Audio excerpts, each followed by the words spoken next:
사연입니다. 원래는 그 한국토지주택공사 이현숙 차장님께서 발표 세션을 진행할 예정이셨는데 부득이하게 참석이 어려워진 관계로 대신 발표를 진행하게 되었으니 양해 부탁드립니다. 발표는 사업 추진 여건, 추진 배경 및 경위, KRCP 사업 계획 순서로 진행하도록 하겠습니다. 첫 번째로 사업 추진 여건입니다. 이 부분에서는 극동개발 정책, 연해주 지역 여건, 그리고 선도개발 구역에 대해서 설명드리도록 하겠습니다. 보시는 바와 같이 극동연방 광구는 9개의 자치구로 구성된 지역이며 행정수도는 블라디보스톡입니다. 이 지역은 풍부한 자원을 보유하고 있기 때문에 개발 잠재력이 굉장히 높은 지역임에도 불구하고 면적 대비 인구 비율이 굉장히 낮습니다. 러시아 인구 수 대비 생각해 봤을 때는 인구가 616만 명으로 전체 면적에서 극동 연방 강구 지역이 36%를 차지하는 데 비해 인구는 4%밖에 없습니다. 그리고 이 척박한 자연 환경과 열악한 인프라 등으로 인해서 아직 경제적, 사회적으로 개발이 미진한 지역입니다. 이러한 극동 지역 개발을 위해서 푸틴 대통령은 2012년 재집권 이후에 극동 지역 개발을 국가 최우선 과제로 삼았고 이를 위한 전담 조직을 구성하여 대대적인 개발 정책을 시행해 오고 있습니다. 보시는 바와 같이 전담 조직은 제일 상위에 극동 북극 개발부가 있고 그 밑으로 극동 투자 수출 지원청, 극동 개발펀드, 극동 인력 개발청, 그리고 개발공사 4개 조직으로 구성이 되어 있습니다. 이런 러시아 극동 지역의 투자 유치 환경 조성을 위해서 인프라, 세제 혜택, 그리고 행정 지원과 같은 이런 보장이 법으로 규정된 지역인 선도 개발 구역을 지정했고, 그리고 극동 주요 항만을 자유화 구역으로 지정해서 무관세, 통과비자 간소화, 그리고 세제상의 혜택 등을 부여한 자유항법 등의 제도를 마련하고 있습니다.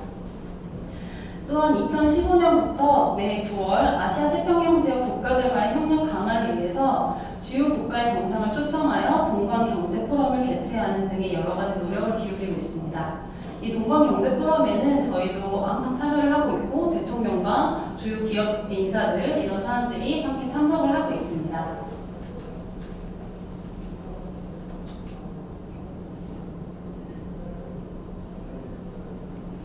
이 극동 지역 중에 하나인 연해주 지역 많이 익숙하실 텐데요. 이 연해주 지역은 극동 연방 광구의 행정수도인 블라디보스톡이 위치하고 있습니다. 극동 러시아 지역의 최남단에 위치하고 있고 중국 그리고 북한과 국경을 맞대고 있는 지역이며 밑으로는 한국과 일본과도 근접한 지역입니다. 이 연해주는 시베리아 횡단철도의 시작점이자 바다에 인접해 있기 때문에 항구나 공항 등을 가지고 있어 아시아와 유럽을 연결하는 물류와 교통의 중심지로서 중요한 지역입니다. 이 연해주의 주요 산업은 수산업, 그리고 에너지, 물류, 목재 생산 가공 등이 주요 산업입니다. 그래서 에너지 분야에서는 나우트카 석유화학단지, 그리고 질소 비료공장 건설이 진행되고 있고 조선 분야에서는 조선소 현대화 사업이 진행되고 있습니다.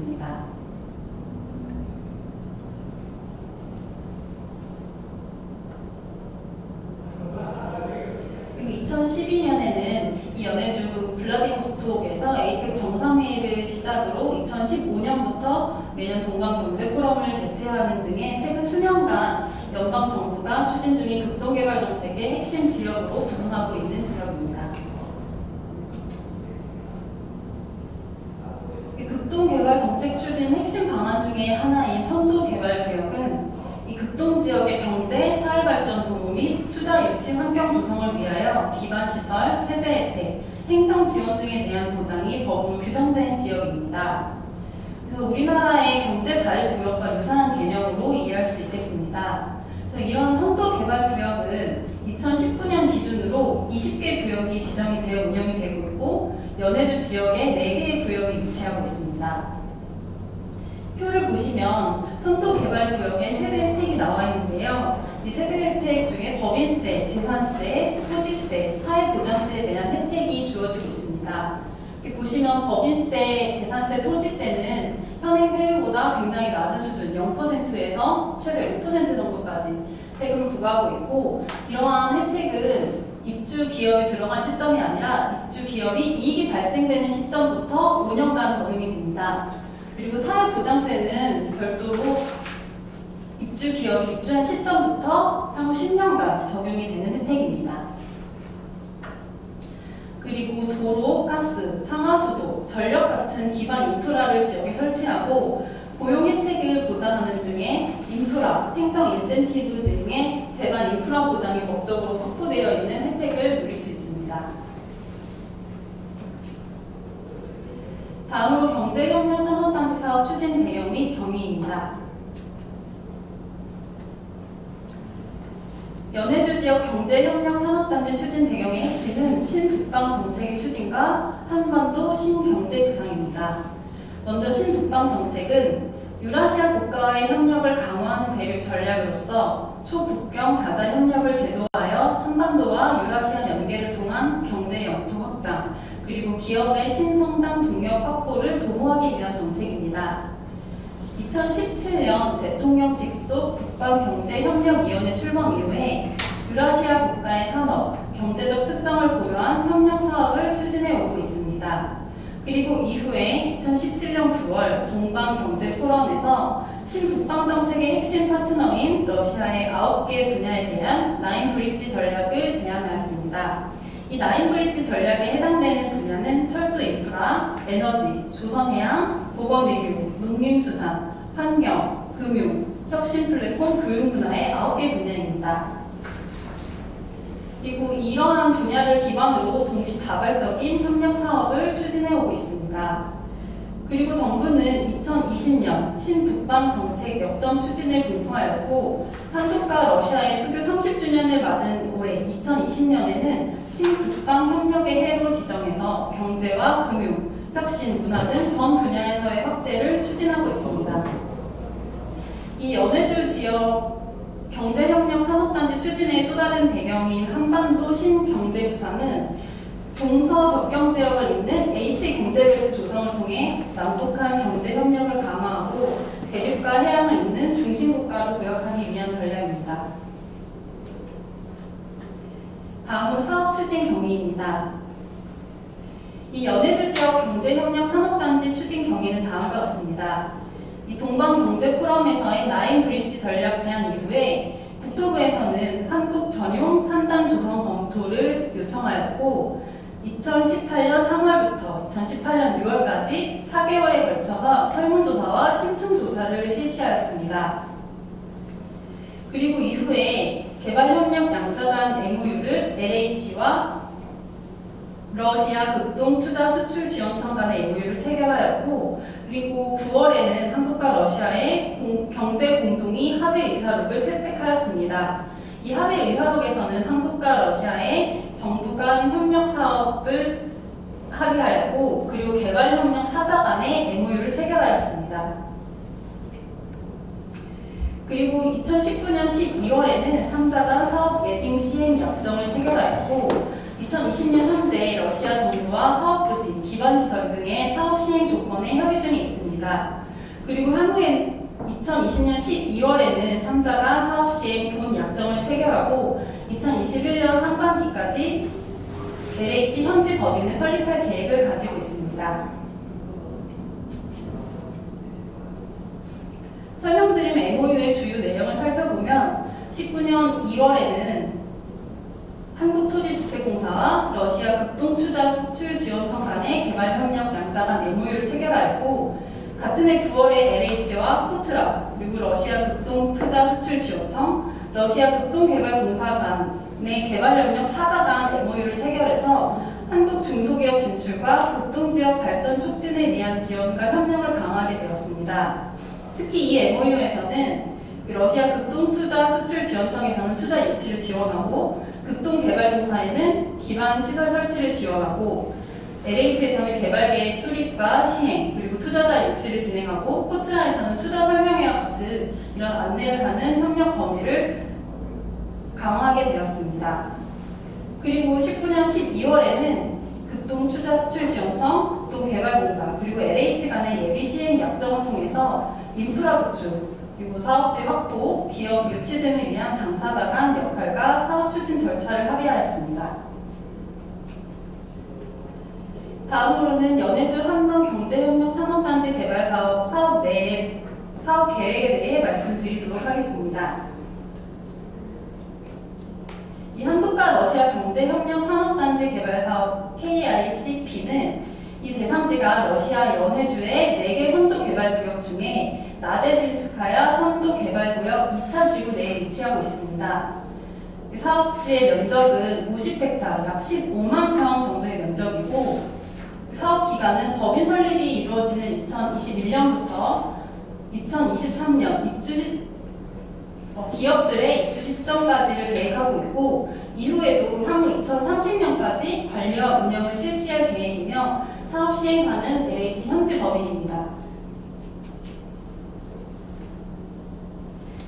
아까도 이 수요 조사를 실시한 거에 대해서 말씀드렸는데요. 이 해당 사업 지역에 대한 입주 수요는 한국 전용 산단 조성에 대한 검토 요청 이후에 사전 설문조사와 설명회 등을 통해서 2018년 3월부터 6월까지 약 4개월에 걸쳐 조사가 실시되었습니다. 약 18,000개 가까운 기업을 대상으로 조사를 실시하였고 이 조사 결과 51개 기업이 러시아 연해주, 중국 동북 삼성, 몽골, 카자흐스탄, 우크라이나 같은 북방 지역에 대한 진출 희망을 가지고 있는 것으로 조사되었습니다. 이 기업들의 주 관심 업종은 농수산물 가공업, 조선기자재업, 제조업이 주를 이루고 있는 것으로 확인되었고 특히 러시아 연해주 블라디보스톡 지역을 선호하는 것으로 나타났습니다. 이 조사 이후에 해당 사업에 대한 사업 설명회를 지속적으로 개최해오고 있고 기업 면담 등을 통해서 입주 의향서, 입주 확약서를 접수를 받았으며 수요조사 결과 현재는 자동차 부품 및 식품 가공, 제조업체 등의 총 공급 면적을 초과하는 기업이 입주 의향서를 제출하고 있는 상태입니다. 그리고 이 중에 농수산물 가공 관련 기업은 영농법인, 어유가공, 식품가공 등 기업이 현재 입주 의향서를 제출하였고 특히 영농법인 같은 경우에는 현지 대규모 농장을 운영하고 있습니다. 이 연해주 한노경제협력산업단지 개발 사업의 특장점은 크게 4가지로 볼 수 있습니다. 첫 번째로 사업 대상지인 연해주는 중국과 북한 국경을 접하고 있고 유라시아 국가의 연계가 가능한 요충지에 위치하고 있으며 시베리아 횡단열차, 해안 운송, 연방 고속도로를 통한 블라디보스톡 중심 접근이 가능한 점 등의 교통의 요지에 위치하고 있다는 지리적인 이점을 가지고 있습니다. 그리고 두 번째로 인프라 설치 지원과 같은 초기 투자 비용에 대한 지원을 통해 기업의 부담을 최소화하였고 선도 개발 구역에 대한 법인세, 재산세, 토지세, 사회보장세 등에 대한 세제 감면 혜택을 누릴 수 있기 때문에 기업의 부담이 경감되는 장점이 있습니다. 세 번째로 해당 사업은 정부 간 협력 사업이라는 점에서 큰 장점을 가지고 있습니다. 러시아의 극동개발정책, 수입 대체 산업 육성, 유라시아 협력 강화 정책을 비롯해서 한국의 신북방 정책까지 이 적극적인 전략들을 통해 시행되는 이 경제협력 산업단지 조성은 실질적으로 우리 기업의 진출에 도움을 주고 진출 활성화에 기여할 수 있습니다. 그리고 마지막으로 금융과 행정, 제도적 지원 같은 다양한 기업 지원 프로그램 역시 이 사업의 특장점이라고 볼 수 있습니다. 이 금융 분야에서는 IBK 동반 성장 협력 대출, 정책 금융을 활용한 저리자금 지원 알선을 제공하고 있고 행정 부문에 있어서는 법무, 세무, 인허가 등의 입주기업 행정 지원을 위한 원스톱 서비스를 제공하고 있습니다. 그리고 제도적으로는 자동차 대체 부품 인증제 도입 등을 지원할 계획을 가지고 있습니다. 이러한 입지의 우수성, 기업의 부담 경감을 위한 행정적인 지원, 그리고 제도적 지원, 그리고 정부 간 협력 사업이라는 장점을 가진 이 KICP 사업을 통해서 한국 기업의 러시아 연해주 진출을 지원할 계획입니다. 마지막으로 향후 사업 추진 계획에 대해 말씀드리도록 하겠습니다. 앞서 말씀드린 대로 올해 10월에 예정된 투자 의사결정 절차 이행 이후에 사업 시행을 위하여 LH와 러시아 극동투자수출지원청, 러시아 극동개발공사의 3자 간 본 약정을 12월에 체결할 계획입니다. 이후에 2021년 상반기에 현지 법인을 설립하고 2023년까지 기업들 입주가 가능하도록 사업을 추진할 계획입니다. 그리고 현재 LH에서는 한너경제협력산업단지 입주기업을 지속적으로 모집하고 있습니다. 그래서 해당 사업에 대한 관심이 있으시거나 문의사항이 있으시면 LH 남부협력처 이 해당 번호로 연락 주시기 바랍니다. 경청해 주셔서 감사합니다.